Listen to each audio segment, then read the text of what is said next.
ఉన్నారు. ఎందుకంటే ఆయన సిటీలో తిరిగే వ్యక్తి అలాంటిది ఒక మా అడవుల్లో ఉంటుంటే కొంత ఇబ్బంది. అంటే కొద్దిగా జనం అనుకున్నట్టుగా మీడియా అనుకున్నట్టుగా పూర్తిస్థాయిలో అనారోగ్యంగా అయితే లేడు, కానీ మొత్తం మీద అయితే కొంత చాలా అనారోగ్యంగా ఉన్నారు, చాలా వీక్ అయ్యారు. ఆయన కొంచెం సిబ్బంది సరిగ్గా మావోయిస్టులు బాగానే చూస్తున్నారు తమని అని అంతగా చెప్తున్నారు. మావోయిస్టులు బాగా చూస్తున్నారు, వాళ్ళు కూడా బాగానే చూస్తున్నారు. అంటే కేవలం డిమాండ్ల పరిశీలన కోసం చూస్తున్నారు. వాళ్ళు చేస్తున్న కార్యక్రమాన్ని కూడా వివరించే ప్రయత్నం చేశారన్నట్టుగా వెంకటేశ్వర చెప్తారు. మొత్తం మీద అయితే పరిస్థితి అయితే ఆయన అయితే వీక్ గానే ఉన్నట్టు కొంత కనిపిస్తుంది. కానీ మీడియాతో మాత్రం ఇద్దరికైతే ఏం మాట్లాడలేదు. ఎప్పుడైనా మాట్లాడే అవకాశం ఉందేమో అర్థం కాకుండా ఉంటారు విద్య. ఓకే, అయితే రాజు మధ్యవర్తులుగా ఉన్నటువంటి హరగోపాల్ గాని దండపాండ్లు గాని ఏమైనా మాట్లాడటం జరిగిందా? వారి స్పందన ఎలా ఉంది? అంటే మధ్యవర్తులుగా ఉన్న హరగోపాల్ వాళ్ళు కూడా మధ్యలో అనుకున్నారు. వాళ్ళైతే విశ్వాసంతో ఉన్నారు. ఎందుకంటే మనం ఎవరైతే ఆంధ్రప్రదేశ్ సంబంధించిన వీళ్ళు మధ్యవర్తులుగా వాళ్ళు ఆహ్వానించి వాళ్ళు ఓకే చేశారు. అలాంటి సమస్యల్లో మధ్యవర్తులు చేసిన ఉద్యోగులు ఖచ్చితంగా వాళ్ళు డిమాండ్ చేస్తాం. మనం ఉదయం కూడా మనం టీవీలో మనం ఇదే విషయాన్ని డిస్కస్ చేసాం. అప్పుడులో మధ్యవర్తులు కాదని చేసే పరిస్థితి ఉంది. ఎందుకంటే మధ్యవర్తులు పూర్తి స్థాయిలో గవర్నమెంట్ కి వీళ్ళకి కూడా మధ్యలో చేయడం నిన్న విడుదల చేశారు.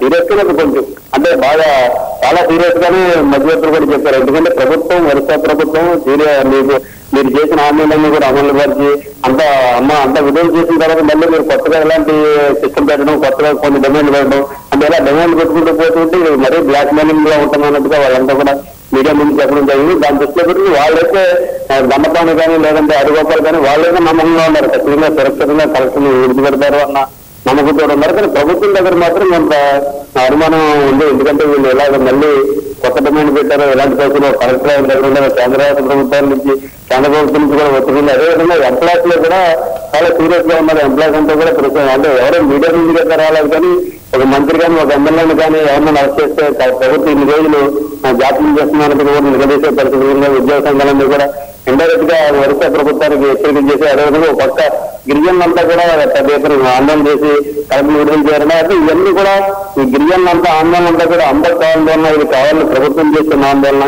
కలెక్టర్ నుంచి ప్లస్ పాయింట్లు కూడా మైనస్ పాయింట్లు కూడా ఉన్నాయని మావోయిస్టులు ఒక దశలో ప్రయాణం చేయడం ఇవన్నీ తీసుకెళ్ళి కొంత సందిగ్ధం చాలా ఆందోళన వ్యక్తం చేయండి. కానీ మొత్తం మీద అయితే ఈ కథ అంతా స్వతంత్రంగా చెప్పొచ్చు. నెల 16 నుంచి మొదలైంది. ఇదంతా కూడా 16 కిడ్నాప్ చేశారు.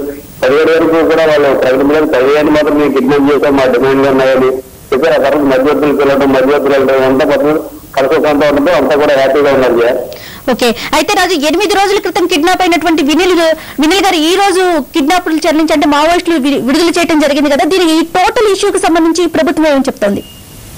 ప్రభుత్వం అయితే ఖచ్చితంగా అక్కడ మావోయిస్టులకి ప్రభుత్వానికి తగ్గ ఫైటింగ్ జరుగుతుంది. అంటే యుద్ధం అయితే జరగలేదు, యుద్ధం లాంటి భయంకరమైన వాతావరణం ఉంది. ప్రభుత్వం పక్క పోలీసులు బలగాలను మోహరించి అనువైన వేస్తున్నారు. అనువైన శోధించి మావోయిస్టులు అంటువేయడంలో చాలా వరకు సక్సెస్ అవుతారు. సక్సెస్ అవడంతో తమ ఉనికిని చాటుకునేందుకే పోలీసులకి అంతా కూడా మావోయిస్టులు లడ్డూగా పెరిగారు. కలెక్టర్ గారు లడ్డూలుగా చాలా ఈజీగా దొరుకుతున్నారు. వాళ్ళు పట్టుతారు. అంటే ఫస్ట్ వాళ్ళ ప్రణాళిక ప్రకారం అయితే ప్రభుత్వం మాత్రం ప్రభుత్వానికి సంబంధించిన అధికారులంతా కూడా చెప్పిన వాళ్ళెవరు మావోయిస్టులు సీరియస్ గా కలెక్టర్ కిడ్నాప్ చేద్దామని అనుకోలేదు. కలెక్టర్ ఆ టైం దగ్గర రావడం ఆ జరుగుతుంటే వాళ్ళు లోకల్ కేటర్ నిర్ణయం తీసుకుని కిడ్నాప్ చేశారని చెప్తున్నారు. మొత్తం ఏంటంటే మావోయిస్టుల ఉనికిని చాటుకోవడానికి వాళ్ళు చేసిన ప్రయత్నం ఇది. వాళ్ళ ఉనికిని చాటుకోవడంలో సక్సెస్ అయ్యారు. కానీ సక్సెస్ అయ్యారు. ప్రభుత్వం కూడా ఒక కలెక్టర్ని ఒక జిల్లా కలెక్టర్ లాంటి ఉన్నతాధికారిని చాలా మళ్ళీ ప్రాణహాని జరిగితే ప్రభుత్వం చాలా అభాస్వాలు అవుతుందని తెలిసి ప్రభుత్వం కూడా ఒక మెట్టు దిగి చాలా ప్రభుత్వం కూడా ఆలోచన చేసి ఎట్లా కలెక్టర్ని అదేవిధంగా జూనియర్ ఇంజనీర్ని అందరినీ కూడా ప్రాణాలతో రక్షించాలని ఒక మెట్టు దిగి చేసిన ప్రయత్నం మాత్రం పనిచేసి మొత్తం మీద మాత్రం మళ్ళీ రేపు నుంచి మళ్ళీ కొన్ని రోజుల తర్వాత మళ్ళీ ఇప్పుడు బలగాలన్నీ కూడా వెనక్కి పంపించారు. మళ్ళీ 1 వీక్ లో మళ్ళీ బలగాలన్నీ చేరడం, మళ్ళీ మావోయిస్టులు ఏరియా చేరడం అంతా కూడా మళ్ళీ పాత కథ అంతా చెప్పింది పాత మళ్ళీ అక్కడ అయ్యే అవకాశం ఉంది. ఈ మధ్యలో మాత్రం మా సామాన్య పేద గిరిజనులు మాత్రం అటు మావోయిస్టుల వైపు ఇటు పోలీసులకి సహకరించుకున్న వాళ్ళు మాత్రం బాగా నలిగిపోతున్నారు. మళ్ళీ ఈ 4 రోజులు మాత్రం కిడ్నాప్ వ్యవహారం పొందిన మాత్రం ఏజెన్సీలో ఎక్కడైతే వరకాయలో ఉన్న బోర్డర్లో అంతా కూడా ప్రశాంత వాతావరణం నెలకొంది. కానీ ఇప్పుడు ఈ కిడ్నాప్ అయిన తర్వాత పోలీసులు బలగాలు తప్పించడం, మా బలగాలు వెనక్కి పంపించడం ప్రశాంత